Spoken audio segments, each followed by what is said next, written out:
Is the video and the audio okay? You can also type in the chat. I see there are right now 58 people. So maybe let's give another 1 minute or 2 minutes to just wait for people to come in. And then I'll go ahead and start with the presentation.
Okay, good morning again, everyone who just came in. I think we have a good number now.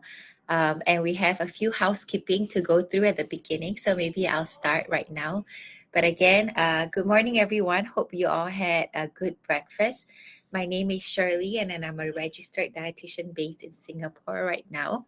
So today's topic is from cravings to control, building healthier habits. Today, I want to talk more than just about foods, what is healthy, what is unhealthy. And sometimes a lot of us already know what is healthy and what is not healthy. Actually, the harder part or the challenge is really to build habits that we can actually sustain in real life, especially when we are busy, stressed, tired, or just surrounded by a lot of food choices every day. So today I want to explore why we eat the way we do, why cravings happen, why diets often fail, and how we can build healthier eating habits through being more aware, changing the environment that we are in, having balanced meals, which is still important, and realistic routines as well. So, without further ado, let's first jump into some housekeeping matter. So, make sure you are using a supported browser, whether Chrome, Firefox, or Edge are recommended. Ensure that your internet connection is stable. If you want, you can test your speaker output in the settings. But I think just now, when I did some mic check, it seems that everyone could hear me okay. So that's great. If you experience any technical difficulties, try refreshing your browser or rejoin the webinar. And if you still have issues, please do send a private message in the chat to Naluri Events. So there's an admin person who will help you with that if you have trouble. Ask your questions. I have a few polls and surveys, so always make sure you participate. As much as we can, I like to make it interactive, although it's still very much one way. I wish I could see all of your faces, but in Vimeo, I cannot. If you want to ask question, please type at Sherllie, and we can direct the questions, or I can attend to the questions at the end of the presentation. And if you want to remain anonymous, be sure to tick send private message. If you miss part of the presentation or you miss the entire presentation, it's okay. At the end of the webinar, you will receive the PDF document as well as a recording of this presentation. So this is just a little bit more about me. I specialize in chronic disease. So I work with individuals who have diabetes, weight management issue, or even people who want to gain weight in a healthy way. But diabetes, hypertension, high blood pressure, high cholesterol, kidney disease. But I also am very interested in gut health. So that's something that I work with members on. I always say that my motto is eat to live, and then I live to eat. So eating to live means that It means that I focus on getting nutritious food so that I can live a long and healthy and happy life. But I also live to eat. That means I also believe that eating is not just for health solely. I think primarily it is, but I think a good 20 to 30% of eating is for enjoyment. Eating shouldn't be miserable, it should be full of enjoyment, full of fun. I consider myself a foodie as well. Actually, I did my education in what I call in a university called Loma Linda University, and Loma Linda University is in a small city called Loma Linda in the US. And it's actually a blue zone. A blue zone is a area on the world map where there is a higher concentration of people who live up to 100. And so it was very inspiring to spend a few years there to see actually a lot of individuals who are 80 and above still living and thriving. They're not on a wheelchair, they are not hospital and bed bound. They're coming to the gym, working out, and they look like they are in their 60s. So it is possible, but of course, we have to take care of our diet and our lifestyle to be able to live a long life, not just a long life, but a thriving and healthy long life. Okay, so to start with, we have the poll. So, Naluri, if you can help me pull out the poll for everyone. On a scale of 1 to 5, how confident do you feel about building healthier habits?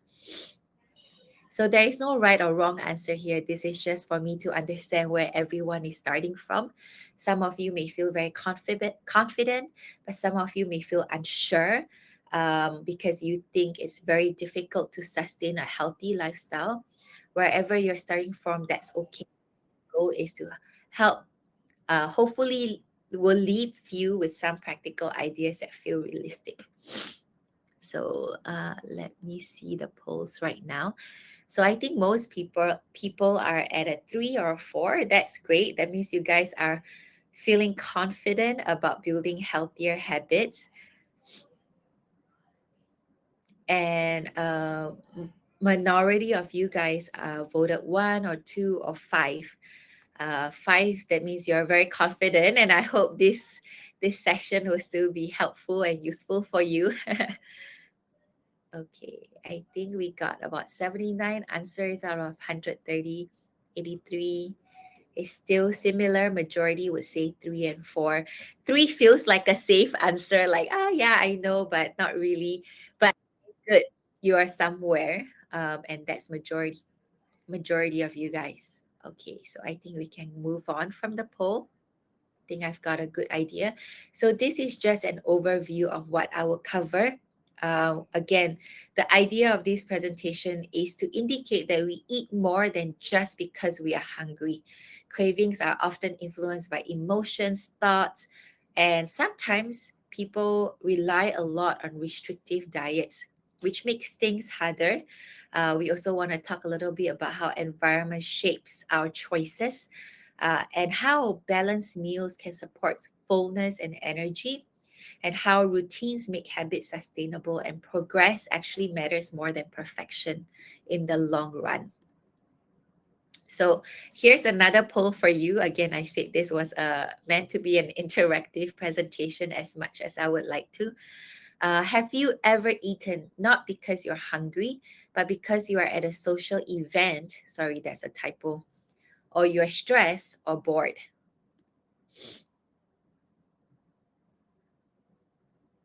Okay, so the answers are coming in, and majority are saying yes or maybe. I guess maybe and not sure is slightly similar.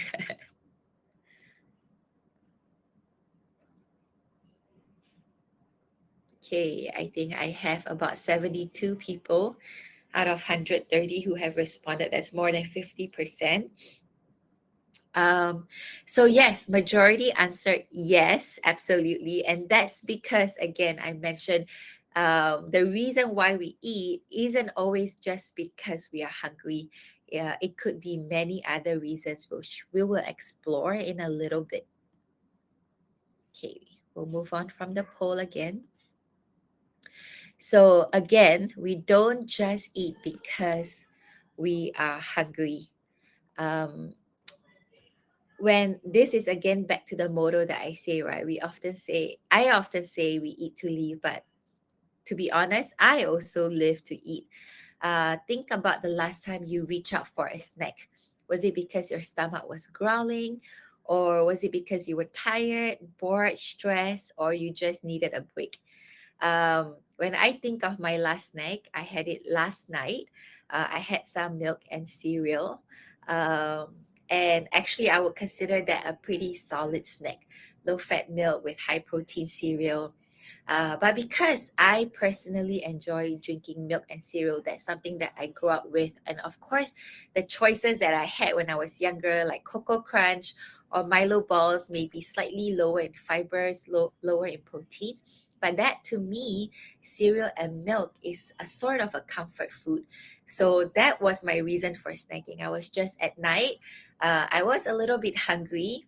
I could do without a snack, but I do wanted a little bit of a snack because that is what brings me comfort at night. So again, eating because of other reasons apart from being hungry shouldn't result in us blaming ourselves. It's about understanding ourselves better. When we understand why we eat, we become better equipped to respond in a way that supports our health.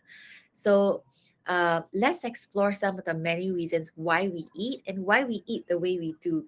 And this is again beyond just hunger or health. So these could be the many reasons why we eat and why we eat the way we do. So food fuels our body, but it also plays many other roles. For example, it has a social factor to it.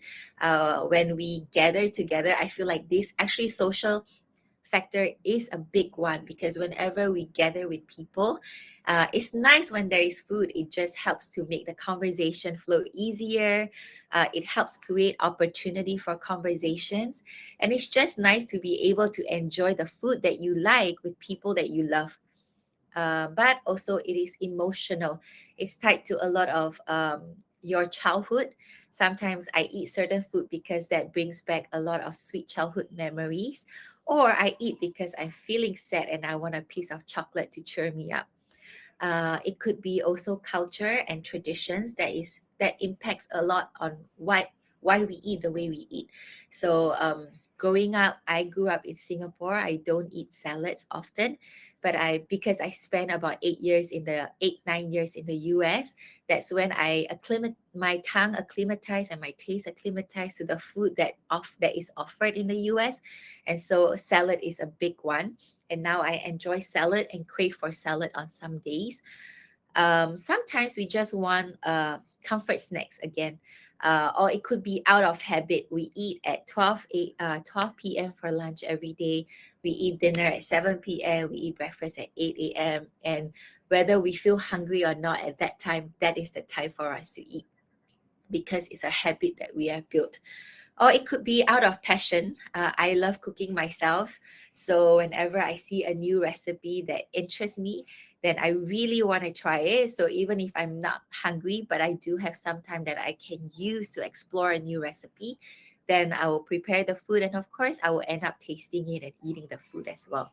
So, what drives you to eat really? There are so many factors that can shape our food choices.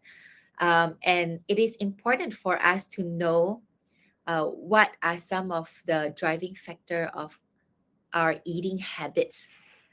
It could be all of these combined factors, or it could be a single factor. But once you know, then you are able to tackle it in a more systematic way and able to talk yourself into how you can make it a better and healthier choice. So, next slide. Oh, sorry, I have to change the slide myself. So, again, another poll. What is your biggest challenge when it comes to eating healthier? For some people, it may be stress eating. For others, it may be lack of time, not knowing what to cook. Some eating out frequently. I think that's quite big in Singapore. I'm not sure in other places in Southeast Asia as well. Social eating, cravings, or snacking. Think about which one affects you the most. The more specific we are about the barrier, the easier it becomes to find a realistic solution. Excuse me. So I think most people say cravings and snacking. Actually, it would be really interesting for me to know what are the population breakdown in all the ones attending this talk. It would be nice if I can see how many females, how many males, how many age between 30 and under, how many ages 30 to 40.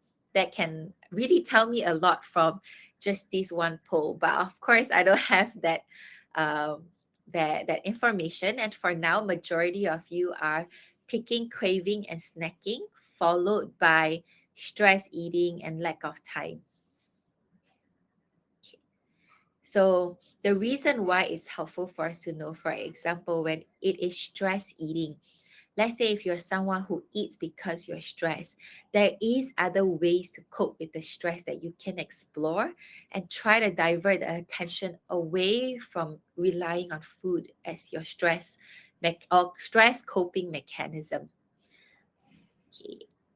Again, it's still mostly craving and snacking, and that's totally normal, especially when we are living in an age and generation where we're constantly bombarded with advertisement on different kind of foods. Everything we see on Instagram is food. Everything we see on TikTok, majority are food as well. And people are constantly finding out what's the best boba, what's the best ice cream, what's the best donut, what's the best pastry. So having cravings and snacking is often impacted a lot also by our environment, which we will talk about later. So as we answer and we think about which one affects us the most, we want to eventually find out why we eat. And a lot of it can be broken down into two big categories. Of course, not limited to just these two, but I would say this is the two big categories that affect most people. Of course, first is physical hunger and emotional hunger. Um, and this is a good question to ask whenever you are about to reach out for a certain food. Ask yourself before you reach out for that food, am I physically hungry right now or am I emotionally hungry? So the way to differentiate between the two is that physical hunger usually builds gradually. It's like something that you feel as you're working, you're like, oh, I feel a little bit hungry now. Should I reach out for a snack? I think it's okay. I'm not that hungry yet. But then eventually, as time builds up, this hunger grows more and more, and the drive for you to reach out for food is bigger. But on the other hand, emotional hunger often comes on suddenly and is usually specific, like, oh, I really want that M&M, or oh, I really want that boba right now. And it could usually be linked to something sweet, salty, very salty, or crispy, or comforting. And often, whenever you are emotional and you reach out for a certain food to give yourself comfort from that emotional hunger, it could lead to guilt or mindless eating. That means eating too much of that thing and then not feeling too good after. Both types of hunger, again, are valid experiences, but they may need a different response. Okay, I have another poll. Think about your last snack. Were you physically hungry or emotionally hungry? I answered mine earlier about last night. So I was a little bit hungry physically, but I also was wanting something comforting.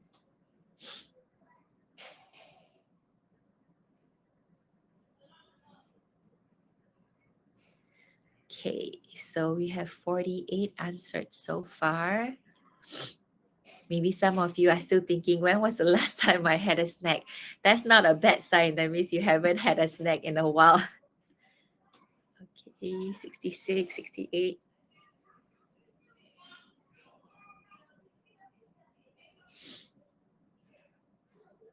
Okay, so majority said that you are emotionally hungry.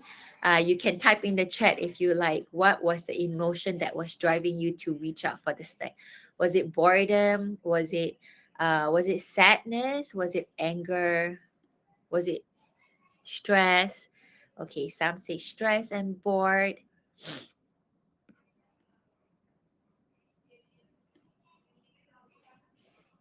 think so far only, okay, boredom we have for fun. That's also a reason, a valid reason. Just feeling like munching. Yes, so I think most of us have similar experiences. Whenever we have a snack, it's often tied to some form of emotional hunger, whether that's mainly, it seems like boredom is a big one, and also stress is a big one as well. Watching TV, yes, and that's also a habit, having to have food while watching TV. Menstruation, that's also valid for all the females out there. You need a lot more calories. So it's normal that your body actually wants more food during that period. And actually, at that period, another nutrient that is very important is iron. So it's good that we crave for more food because we need more iron. When we lack that iron, we feel more tired, and that also lead us to wanting more food as well. Contagious as partner is eating, that's something that we is in your environment as well, and a social aspect a little bit. Okay, so I think we can agree that majority of us are emotionally hungry when we reach out for a snack. If we are physically hungry and that's the sole reason for us reaching the snack, actually that's a pretty good start. We are listening to our body cues, learning about mindful eating, knowing when your body is really hungry.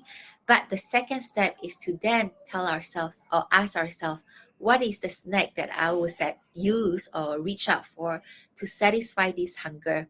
Will it add to my health or will it take away from my health at this point? Okay, next slide. So it's good for us to know our triggers. I think this is something that I keep stressing again and again because it's the whole idea of the presentation. Sometimes it could be a long meeting, it could be a stressful deadline, it could be an afternoon energy dips. This happens to me quite a lot. I think at around the 3 4 p.m., then I need a little kick me up. For example, if you crave something sweet at 4 p.m., it may not mean you lack discipline. Again, that's like me, right? It could be that also means your lunch was too light, inadequate of protein, and your energy is dipping. So you need a mental break, and that mental break requires that. Or that mental break drives you to then reach out for a snack that will give you that boost of energy. Again, the goal is not that you want to eliminate every trigger, but the goal is to know your pattern so that when that happens, you can plan for it.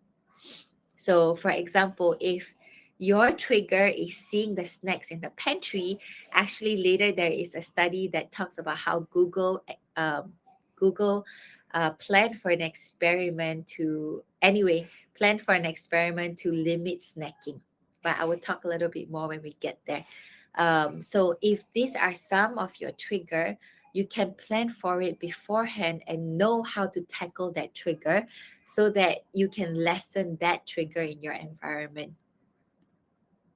or look out for other ways to manage that trigger if it's stresses or it's lack of motivation as well. So the reason why we crave for food could be a lot of different factors. It could be emotional, driven by low cortisol. Cravings are often a response to emotional or mental needs, actually. They are not often tied to physical hunger as much. So again, awareness, knowing the reason why you are craving at that moment and what you are feeling is one step towards making a change in your eating habits. They are often connected to stress, fatigue, boredom, and other sort of negative, not so positive emotions. When we are stressed, food can often tend to feel like a reward or a relief. When we are tired, we crave for quick energy. That's your 4 p.m. energy dip. When we are bored, food feels like a stimulation that excites us a little bit or something for us to do to keep us entertained. So cravings are not a sign that something is wrong with you. They are actually signals. The body is sending you signals um, because it's telling you that you are either stressed, you're bored, you're fatigued, or emotions. They are also actually very much impacted by how we think about food. So, not just how we feel at that moment, but it can also result from how we think about certain food. For example, if we see certain food as bad or is forbidden, we shouldn't eat that, we're going to gain weight. Actually, our body may tend to crave for them even more. So let's talk about how our food thoughts, how we think about food shape our eating behavior as well. So again, how we think about food shapes how we eat, not just our emotions, but actually what we think about food also can shape the way we eat. And this is a really important part of eating behavior. If we label certain food as good or some food as bad, then we may feel guilty when we eat the bad food. If we think that might lead us to think, I've already ruined my diet. I cannot lose the weight because I ate that bar of chocolate, or I cannot lose the weight because I just end up eating that whole tub of ice cream. Then, actually, when we have these kind of thoughts, oftentimes it might actually likely result in you overeating for the rest of the day because you were like, I already feel I might as well just indulge. I'll start again tomorrow. So actually, our thoughts influence our choices. So a part of building healthier habit is to have a healthy relationship with food, and it does not only involve changing what we eat, but also changing how we talk to ourselves about food, and it starts on how we think about food itself. So not all eating again is for just fuel and health. And again, that should be primary and that should be important. But some meals can energize us and it can also comfort us. So when we stop labeling the food as good or bad and see them as playing different roles, then we release the and embrace the balance that we can achieve through food. So I want to say again, some common food thoughts that you might have regarding food is, oh, I've been good today. I did not eat any chocolates. I didn't have any sugar. Or you might feel like, I've already ruined my diet because I took that one sip of sugary drink. Or I have no self-control. It's so bad. Or chocolate is so bad for me. I shouldn't eat them. So these are the thoughts that we want to reframe and have a positive, healthy relationship with food, realizing that all food can fit into a healthy diet. So again, what does a healthy relationship with food looks like? It should result in you eating without guilt. Even if you had that piece of chocolate and you are trying to lose weight, it shouldn't result in you feeling guilty about reaching out and having that piece of chocolate. It should look like you're enjoying all your favorite foods, but still prioritizing the healthy foods. Trusting yourself around food. You don't avoid social events just because you know there's going to be chocolates or cakes in that event. And then you're able to make food choices without fear. And you focus on nourishment rather than punishment. And this is actually a big a big key to how you can manage your expectation in your relationship with food, and understanding your trigger. And then from there, focus on how to get a good, nourishing meal or snack. So again, healthy eating shouldn't feel like a constant battle. It might still involve some, you know, some accountability, some form of challenge because it is a habitual change that you need to make, and changing a habit is always hard, especially if you've been eating the same way throughout your 20, 30 years, 40, 50 years of life. But it shouldn't feel like a constant battle eventually. It should eventually lead you to feel supported. It gives you the energy that you need. It gives you good health and it gives you joy as well. I'm not sure if there's anything in the chat. Okay, no, so far. So again, why do diets fail then? Again, people often are drawn to diets because they are appealing, because they promise fast result and clear structure.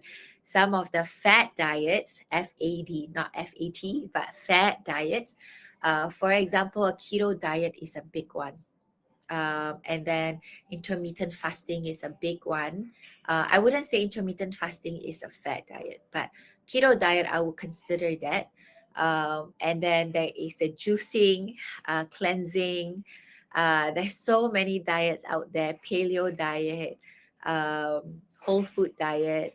But again, a lot of these diets promise you fast and quick results, and people are often drawn to that because we are individuals who want to see the results quick.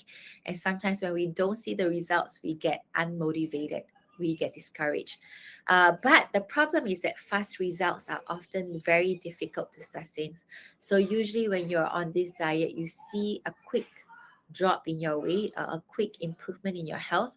But once you go back to your old habits, and once you stop doing the strict diet, restrictive diet, and then you will also see a quick regain of your weight.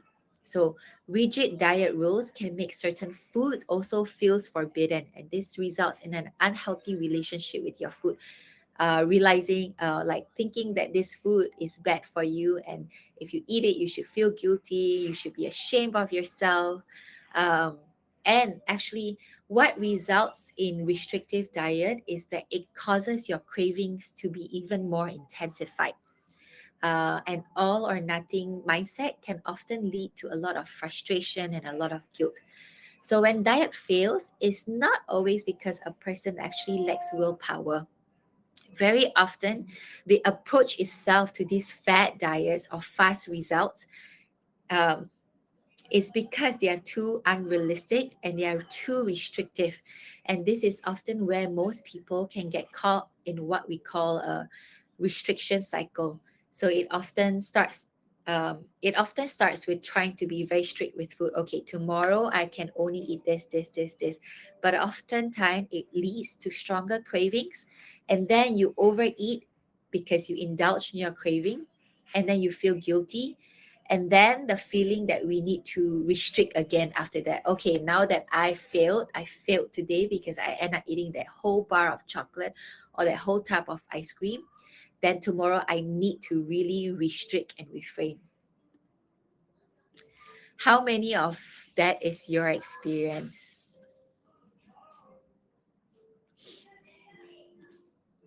Okay, maybe I can leave it to the end later. I do see a question. Um, and that's something I will, again, if you have a question, if you can, direct it to me at Sherllie Kartika, so that at the end I can look through and then address the questions. So again, this is the restriction cycle. It often starts with restriction, telling yourself, "Oh, I cannot have this. I must avoid that." And then over time, the cravings build up, and then eventually you overeat that very food that you crave, and then you feel guilty, and then you restrict again, and then you're just stuck in this cycle, not being able to work to what your actual goal is because you're constantly stuck in this restriction cycle. And the way out is not usually more restrictions because that would just keep you in this loop, but a more balanced and flexible approach. And that balanced and flexible approach should not look like an all or nothing, but it should, what I call the 80-20 consistency or 80-20 rule. And this can be very helpful because long term success comes from consistency and not perfection. One less healthy choices does not ruin your entire progress. So, eating that one chocolate bar or eating that one cone of ice cream, drinking that one cup of boba will not ruin your entire progress that you have worked on in the past few days. If you have breakfast and lunch, then had a afternoon, the day is not ruined. You can still have a balanced dinner. So again, healthy eating is not about your overall pattern, not one single meal or snack. The 80-20 rule that I talk about with a lot of my members and clients is that 20% of your meals, it's okay if those are what I call less nourishing meals. But of course, where the lack is that we want to work in improving balance over time and working on increasing the number of healthy balanced meal to as much as we can, 70 to 80%. But again, one meal will not ruin the work that you have done, let's say, in achieving balanced and healthy meals for most of the meals. So just now I mentioned a lot about how our environment does influence how we eat. It has actually a quiet but very powerful influence on how we see what is visible to us, what is convenient, what is available at that time, and what people around us are eating all shape our choices. This matters because we often think we need more willpower, but in reality, we also need a better environment. Is, for example, if you have fruits in the fridge and snacks are at your desk, which is easier to grab? Of course, the snack that is right in front of you at your desk will be the easiest for you to reach out for and to nourish you or to eat whenever you feel like reaching out for a snack, rather than getting out of your chair and walking to the fridge and reaching out for that fruits. And then, okay, so this is where I wanted to talk about the Google study. So in Google, they did what they call the Project M&M, and it involves about 2,000 employees over the course of 7 weeks. And what they do is that they put all the high added sugar and high fat snack, for example, cookies and M&Ms inside an opaque container, like the blue one here we see in the picture. And they display all the healthful snacks like nuts, seeds, fruits, all on visible containers and easy for them to grab and reach. And just by doing this alone, 3.1 million fewer calories were consumed over 7 weeks. So these examples show how small changes in the environment can really influence our behavior. In this workplace, they changed how snacks were placed again, and this results in so much fewer calories consumed. The key lesson is not that calories are the only thing that matters, but the bigger point is that when food is less visible or less convenient, actually we naturally eat less of it without needing to rely on willpower all day. So again, that is how important our environment is and how it shapes the way we eat. So another question, how can we create a healthy environment at home and in the office? Feel free to respond in the chat.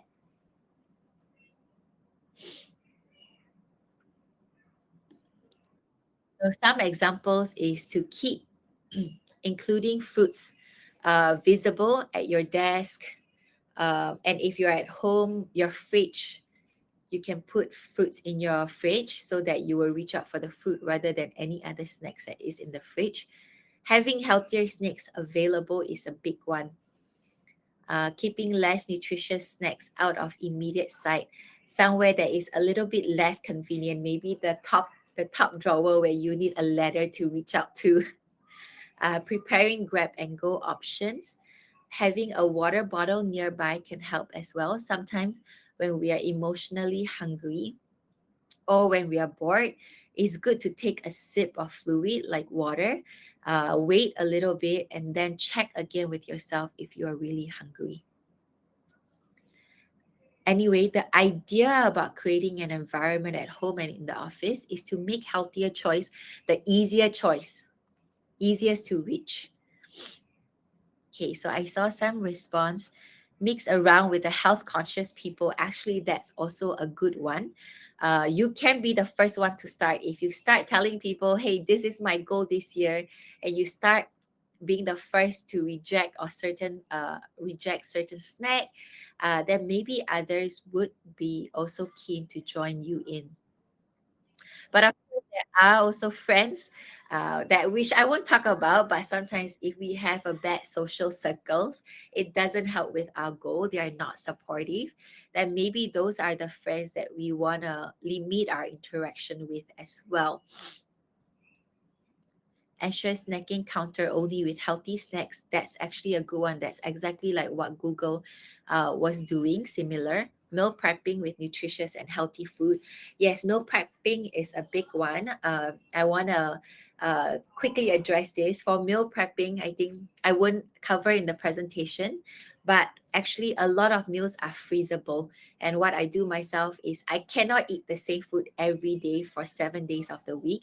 So I meal prep freezable food, and then I freeze them into individual portion. And in the freezer, food can last up to 3 to 6 months. So then whenever you need a quick, convenient option, you can just take one out and microwave it. Subsidized gym membership, that would be nice. I also wish gym memberships could be a lot cheaper. Establishing obtainable goals, substituting with healthy snacks, and creating support system. That's super important. All these 3 points. Arrange the fruits right in front of you. Yes. If I eat proper food during mealtime, I tend to snack less. And that's a big one that I will cover in later. Avoid the pantry altogether. Yes, but you cannot avoid forever. Bring your own home cooked food. Buy the snacks that is easy to get and healthy, like blueberries and tomatoes. That's also a good one. Think of snacks not as an opportunity for you to eat the food that you shouldn't indulge in, but think of snack as a way for you to get another opportunity to add the nutrients that you couldn't get in your meal times. Okay, next slide. So again, it's important for us to know what drives us to reach out for a certain food, whether it's emotion or physical hunger and emotion, what emotion. And second, it's important to create a healthy and supportive environment. Third, we also need to know what is a healthy, balanced diet.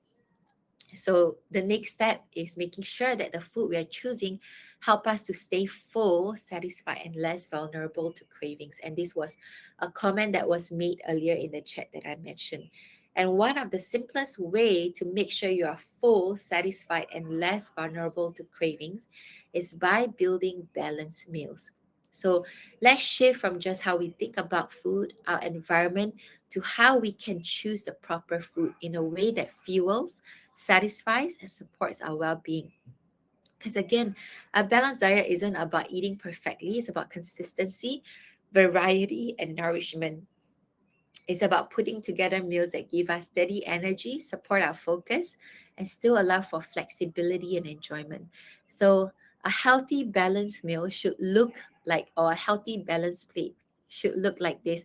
This is what we should aim for 80% of the time, as much as we can. Half a plate of fruits and vegetables. I usually encourage actually half a plate of vegetables. I don't usually have fruits with all my savory food on the plate, on one plate. So half a plate of vegetables will be a good one to aim for. And then quarter plate protein and a quarter plate carbohydrate. And of course, I will talk a little bit more in depth into what kind of carbohydrate. So again, when we eat food, there is what we call macronutrients and micronutrients. Macronutrients are the nutrients that we need, our body requires in large amounts. Micronutrients are all your vitamins and minerals. So the main macronutrients are carbohydrate, protein, and fats. So each one has very important roles. Carbohydrate provides energy, protein supports muscle repair and fullness, and fat supports hormones, cell function, absorption of vitamins and minerals. And a balanced meal usually include all these micronutrients along with fiber from vegetables, fruits, and also whole grain carbohydrate, which I will go more in depth into later. So I want to cover protein first as as one of the macronutrient. Protein can be divided into animal-based or plant-based. If you go for animal-based, depending on whether it's fish and seafood or whether it's meat or dairy or poultry, of course there is slightly difference in their content. For example, fish and seafoods are higher in what we call healthy fats, while meat dairy and meat and dairy are often higher in what we call the not so healthy fats that can increase cholesterol in the long run when overeaten. So fish and seafood is actually a good way to get lean protein with healthy fats. And then, of course, plant-based protein, actually your tofu, your tempeh, your nuts and seeds are the ones that are richest in healthy fats, and they are also a source of fiber, which plays a very important role in our health. Of course, a big one also under plant-based protein is beans and legumes. So your green bean, your red bean, pinto beans, canned beans, white beans, uh, kidney beans, lentils, and chickpeas. These are great sources of protein, but also fiber. So whenever you switch out, let's say a red meat, for a plant-based protein, naturally your fat intake decrease, your fiber intake increase while keeping your protein intake similar. So the second macronutrient I want to cover is fat. There are three kinds of fat: trans fat, saturated, and unsaturated. Trans fat um, is the one that we want to avoid as much as possible, and they are often found in your fast food, deep fried food, and pastry food. Anything with vegetable oil that is exposed to high heat as well. So those are the ones that we want to avoid because they are actually detrimental to not just your weight but your cholesterol management as well. Second is called what we call saturated fat. And saturated fat is the main kind of fat that is found in a lot of animal products, such as your red meat, your poultry, your dairy products such as cheese and milk, and also palm and coconut oil. So saturated fat is still important and our body requires it, but it's needed in much smaller amount. Um, and then the last kind of fat is what we call unsaturated. And unsaturated fat is a fat that we want to prioritize. So when we think of all the food that contain fat in our diet, majority of it should come from the unsaturated fat. But unfortunately, a lot of our diet consists of food that is high in saturated fat, especially because in Southeast Asia, the main cooking oil used is palm oil or vegetable oil, which usually is a generic term that means palm and a mix of other oil. So again, saturated fat is often the major culprit of driving high cholesterol. And so that's something that we want to limit and we want to focus on the healthier unsaturated fat. Okay, so before I talk about carbs, I think carbs always have a very bad reputation. So I wanna tackle some of this myth. You need to cut down carbs to be healthy. What do y'all think?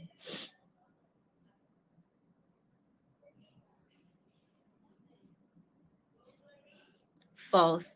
Okay, because of time, I'm gonna go a little bit quicker. And yes, this is false. You don't need to cut carbs to be healthy. Are carbohydrates fattening? I think the answer is quite tricky. It means it depends on the kind of carb you are eating.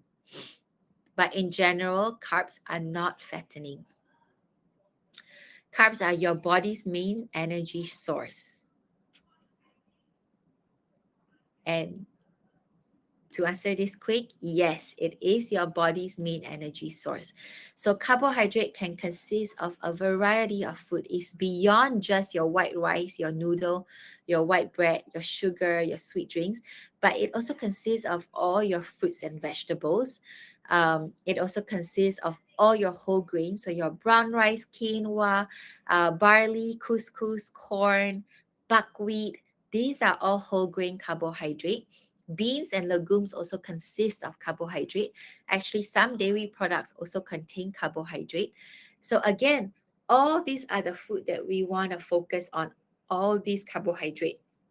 But of course, when we look at our diet, majority of us might still have white rice, white bread, regular noodle, sweet drinks, and dessert as the main source of carbohydrate in our diet. So the easiest example I often give to people why carbohydrates differ in their quality, I use rice as an example. So when you eat brown rice, the reason why brown rice is better because it's rice in its whole grain form. That means it consists of three layers per each rice grain. The bran, the endosperm, and the germ layer. The bran layer consists of fiber that is undigestible. The endosperm is where it's carbohydrate broken down into glucose in our body, and the germ layer is a little bit of healthy fats and B vitamin. So when you eat white rice, what you get is just a carbohydrate broken down into glucose, quickly broken down. But when you eat brown rice, you get the fiber and you get the healthy fats and the B vitamin. And actually, the fiber in the bran layer plays a lot of crucial roles. Fiber helps to slow down digestion so that it keeps you full for a longer period of time. Slows down digestion and therefore slows down the breakdown of carbohydrate into glucose, resulting in a more gradual rise in your blood glucose. This is important for individuals with diabetes. And then the fiber also helps to retain some cholesterol in the GI system, excretes it in the feces, helping to maintain cholesterol better. And fiber also plays very important role in gut health, which is not the main topic today, but is a crucial topic. If you have a good gut health, you will have a good health overall. So now that we know what a healthy balanced diet should look like, it should look like you have half a plate of vegetables, quarter plate of lean protein, and a quarter plate of whole grain carbohydrate. We want to explore to why we can't get this balanced plate sometimes. What are the barriers to healthy eating? Maybe it could be the lack of time, busy schedule, stress, emotional eating, cost, convenience, or simply you are overwhelmed by conflicting nutrition advice online. Recognizing the barrier is important because it then helps us choose a realistic solution. So these are some mindful thoughts that we can have, or thoughts that we can reframe. For example, the lack of time. I don't have time to eat healthy. Instead of thinking this way, what is a way we can think around it is what's the simplest healthy option I can prepare or choose. Another one, busy schedule. My schedule is too unpredictable. I have so many meetings. I need to fly here and there.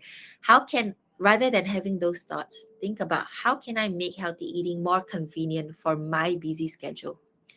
Another one, when people are often stressed, food is the only thing that helps me cope with this stress.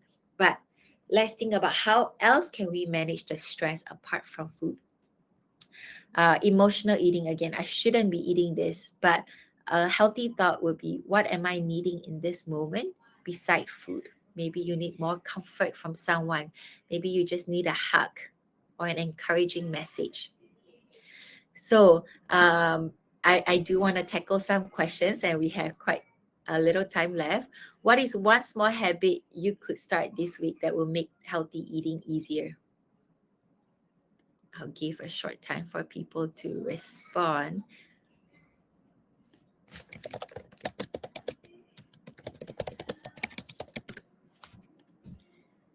Be mindful, eat, eat and pee. I'm not sure what that is. Actually, I didn't get to tackle mindful eating as well, but mindful eating is really learning to listen to our body. So when we eat, we need to learn to slow down, ask our body throughout mealtime, do I still need more food? Do I still need another bite? Or do I really want that brownie? Or do I really want that chocolate? And then the more you ask and be inquisitive about how your body is feeling, then the more you are mindful on how you choose the food that you're eating. So for example, rather than allowing external factors, for example, how empty your plate is, we have a habit of making sure we finish everything. But rather than having that and then leaving you very full and stuffed, practicing mindful eating would then allow you to stop before you finish all the food and realize, okay, I've had enough. I don't need to finish the food. And then, so that's one way of mindful eating. Some of you include some very good one. Oh, cut down my coffee, okay? When you think like you want to snack, drink water instead. And then pause for 5 seconds. That's a good mindful tip as well. I do see one mentioning fasting next day after eating too much today. Haha, I think that's quite of a joke. I think we've tackled that's not a healthy mindset to have for a healthy relationship with food. Okay. So these are the main takeaways. Understand your trigger, focus on habit, shape your environment, build balanced meal, and progress over perfection. So lastly, last poll, on a scale of 1 to 5, how confident do you feel about building healthier habits now?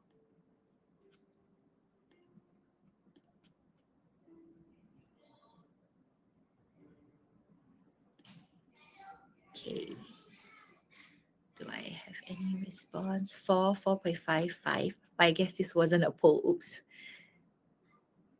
Okay.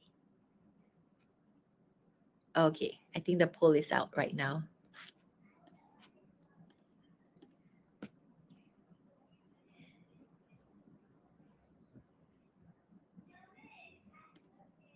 Okay, I think majority said 4. So that's good. I think there's a lot that moved from 1, 2, 3 to 4 and more 5 as well. And I'm glad to hear that. So maybe now I can address some of the questions. Okay, let me see how I can address the questions.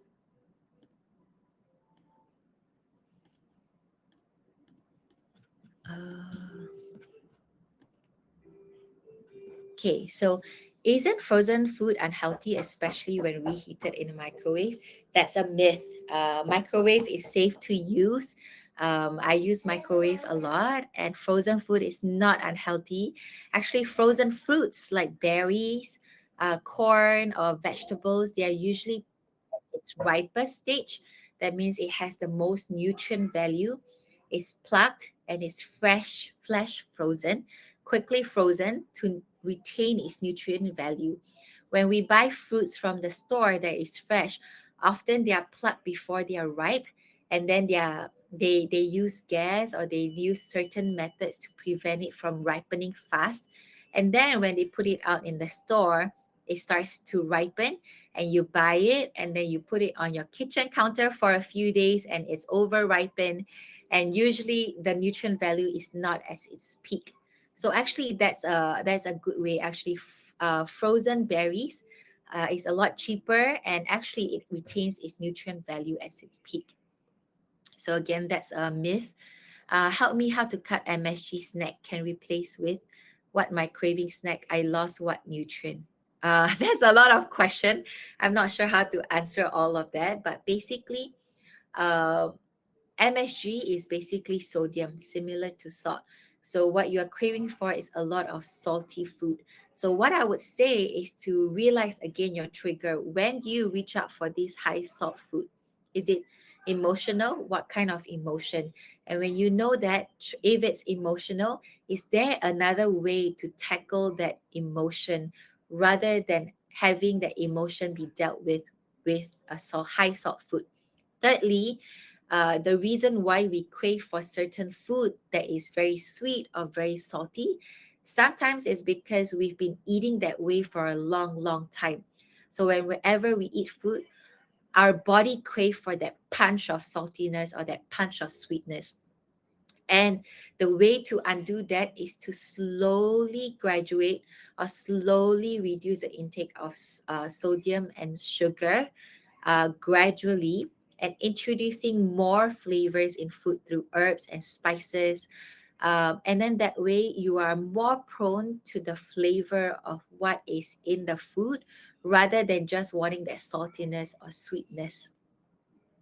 So keep exposing yourself to more and more food, and your tongue will acclimatize.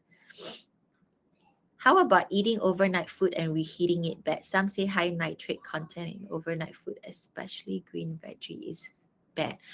I'm not sure about nitrate. I haven't heard of that. But what could be bad over eating overnight food and then reheating is if you don't cool it in the proper way and you don't heat it in the to the right temperature, then that could be bad. So let's say you eat a food and it's still hot and you put it right in the fridge, then that will make that food cause bacteria to accumulate a little bit more. So when you want to properly reheat or cool down food and reheat, make sure that the food is already in room temperature before you put it in the fridge or in the freezer. And then when you heat it up, make sure you heat it up to the right temperature.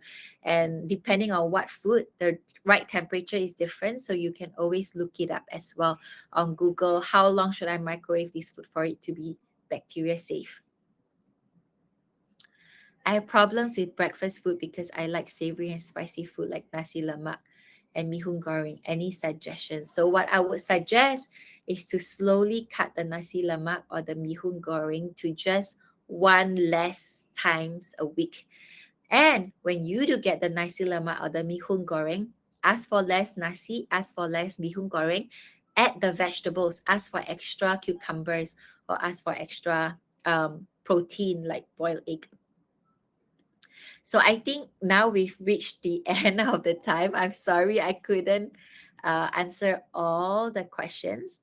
But I think you can download the handout, at least the slides, and then the recording will be sent to you later.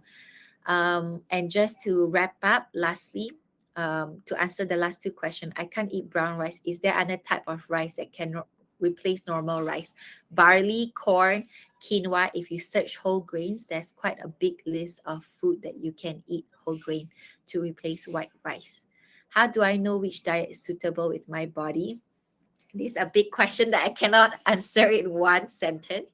But to move on from here, if your questions are still unanswered, so wait. You can go to, you can download Naluri. We provide consultations one-on-one with dietitians and mental health coach as well. We also have the not just the app but also the web services, and in the app and the web services you can have a chat with dietitians like myself and also mental health coach. So this is the way we can stay connected, either through the Naluri app but also through Facebook and Instagram as well.